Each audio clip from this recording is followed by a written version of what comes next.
नमस्कार दोस्तों, कैसे हो आप लोग। आई होप आप लोग मजे में होंगे और मस्त होंगे। तो एक बार फिर अपने trending star superstar Khesari Yadav नया धमाका लेकर के आ रहे हैं, वो भी डिम्पल सिंह के साथ। कल इस गाने का मॉर्निंग में पोस्टर आ जाएगा और परसों यह गाना रिलीज हो जाएगा। मैं तो चाह रहा था जब कल पावर स्टार पवन सिंह का गाना रिलीज हो रहा है, उस गाने के साथ रिलीज करते तो माहौल ही बन जाता, क्योंकि दोनों गानों में डिम्पल सिंह नजर आने वाली हैं जो सोने में सुहागा है। तो Khesari Yadav back to back धमाका लेकर के आ रहे हैं और विरोधियों को टेंशन में डाल दे रहे हैं।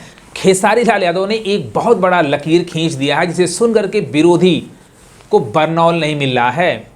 उनका गाना जो आया था राजा जी हमरा से, इंडिया में ट्रेंडिंग नंबर 4 पे चल रहा है, लेकिन यूएई में ट्रेंडिंग नंबर 1 पे चल रहा है। इंटरनेशनल मार्केट में अपने ट्रेंडिंग स्टार धूम मचा रहे हैं, जो बहुत खुशी की बात है। ऐसा रिकॉर्ड बहुत कम लोग कर पाते हैं, जो रिकॉर्ड इस टाइम अपने ट्रेंडिंग स्टार खींच रहे हैं, जो काबिले तारीफ है। और खेसारी यादव के फैंस भाई गदगद हो जाओ। यूएई में खेसारी लाल यादव का राजा जी हमरा से ट्रेंडिंग नंबर 1 पे चल रहा है। ये बहुत बड़ी अचीवमेंट है, इसे सुनकर के विरोधियों को नींद नहीं आ रहा है। ऐसे बैक टू बैक धमाके अपने ट्रेंडिंग स्टार करने वाले हैं और विरोधियों के नींद उड़ाने वाले हैं। कौन कौन चाह रहा था कि पावर स्टार पवन सिंह के साथ अगर खेसारी यादव कल गाना रिलीज किए होते तो बात कुछ और होती, भूचाल आ जाता, क्योंकि दोनों गानों में डिम्पल सिंह नजर आने वाली हैं। अनंता म्यूजिक से यह गाना रिलीज होने वाला, जो बहुत धमाल का गाना होने वाला और भोजपुरी इंडस्ट्री ब्लास्ट हो जाएगा।